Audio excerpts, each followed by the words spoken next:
uno de los pocos periodistas de la Argentina que escruta permanentemente el pensamiento de este señor. Del Papa Francisco. Esta es la imagen del 20 de octubre pasado, en Luján, ¿se acuerdan? Una gran movilización con el sindicalismo y los movimientos sociales, auspiciada por el Papa, auspiciada por la Iglesia. Fíjense, los sindicalistas opositores que había ahí y que marcaron un quiebre en esa relación. Claudio, gracias por venir a Brotes Verdes esta noche. Muchas gracias por la invitación. Y la gran pregunta, ¿cómo va a jugar Francisco en esta pulseada? ¿Va a jugar primero?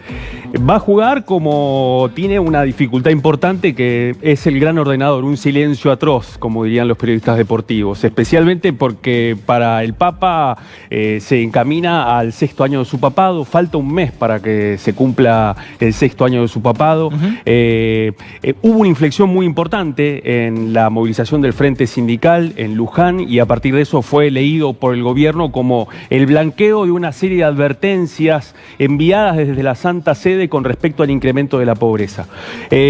Como argentinos, y a un paso de que se cumple el 6º año de papado de Bergoglio, estamos acostumbrados a un puente aéreo entre Roma y Buenos Aires, en donde gran parte de los mensajes tienen que ver con sus enviados. Y a una ausencia además, ¿no? Porque es una ausencia cada vez más sonora, la del Papa en la Argentina, con la feligresía que hay, con su procedencia de Argentina, con todo. Así es, pero en ese contexto hay una acumulación que tiene que ver con que gran parte del episcopado y del mando de tropa de la Iglesia precisamente ha sido designado y nombrado por Bergoglio desde Roma, y que ha empezado a jugar especialmente con un eje de carácter social que es un gran ordenador, que tiene que ver con las advertencias con respecto al incremento de la pobreza, que ya han venido planteando distintas figuras que son las que tienen una interlocución directa con el entorno del presidente Mauricio Macri y especialmente con sus principales consejeros. Claudio, estamos a punto de hablar con Daniel Menéndez, uno de los hombres que mañana va a marchar en el centro porteño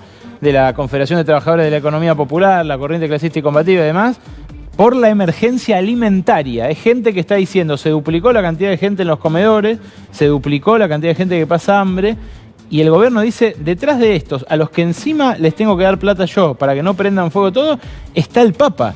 ¿El Papa va a sacarse otra foto con Macri antes de las elecciones? ¿Puede haber una visita? ¿Puede haber algún acercamiento, alguna cosa en otro lado, aunque no venga acá? Por lo que yo he podido reconstruir, no va a haber, y no solamente no va a haber, sino que lo que va a haber es un saludo protocolar para el 6º aniversario del papado de Bergoglio.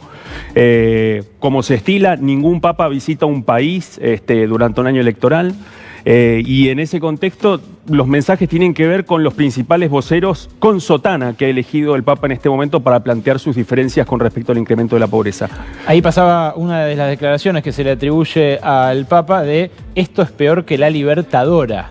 Se lo ha dicho a distintos políticos que lo han visitado durante este tiempo, y especialmente se lo dijo ya hace 2 años en el último encuentro que tuvo con el presidente Mauricio Macri, en donde la foto del encuentro fue una foto de mucho frío, de mucha tirantez, en donde, digamos, la relación entre el Papa y el presidente Mauricio Macri está cruzada por una franqueza y una honestidad brutal que ya comparten desde el gobierno porteño, cuando Bergoglio era arzobispo de Buenos Aires y tenía como vecino, cruzando la diagonal, al entonces jefe de gobierno Mauricio Macri. Así como en aquel momento le planteaba sus críticas con respecto al modelo de desarrollo de la ciudad y la exclusión con respecto a las villas porteñas, en el último encuentro que tuvo en el Vaticano le planteó precisamente de que él notaba que la actitud de la administración de Cambiemos tenía que ver con un desarrollo de una venganza con la gestión anterior. Ese encuentro que terminó con esas caras largas o con la sonrisa forzada de Macri, no sé si tenemos la foto por ahí, creo que la teníamos,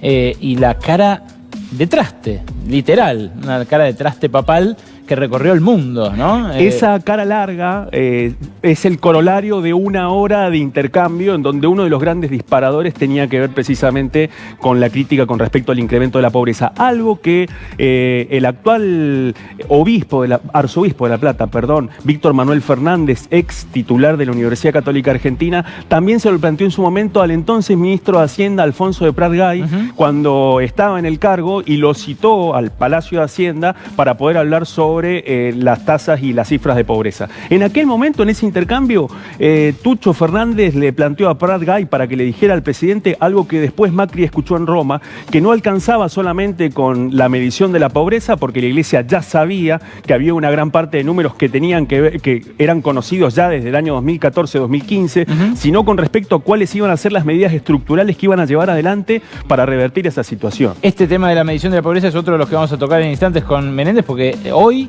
dio a entender la ministra de Desarrollo Social, Carolina Stanley, que bueno, va a aumentar la pobreza en la próxima medición, que ellos van a ser respetuosos de la medición del INDEC, pero ya hay quienes dicen puede llegar a haber una medición paralela del gobierno para intentar embellecer un poco ese número que va a dar horrible. Stanley, y con esto te despido, Claudio, ¿es el puente con Bergoglio, con el Papa del presidente? Hay 3 puentes que están congelados y que además, más que escuchar quejas en Roma, las escuchan acá en Buenos Aires.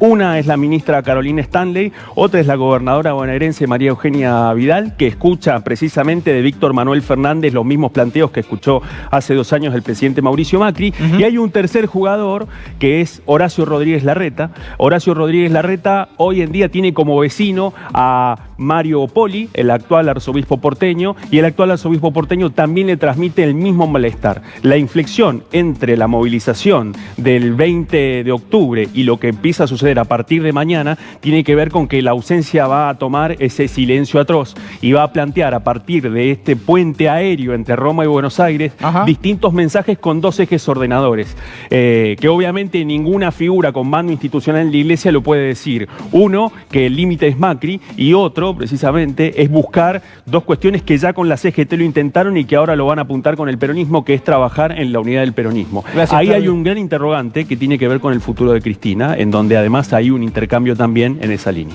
Bien, sobre esto por supuesto profundizaremos, pero ahí la imagen, ¿no? Que es un fotomontaje de todas maneras, pero que grafica un poco lo que busca el presidente. Un puente para salvarse de la espada flamígera del Papa, que puede dejarlo afuera. En una elección tan finita, puede dejarlo afuera de cualquier situación.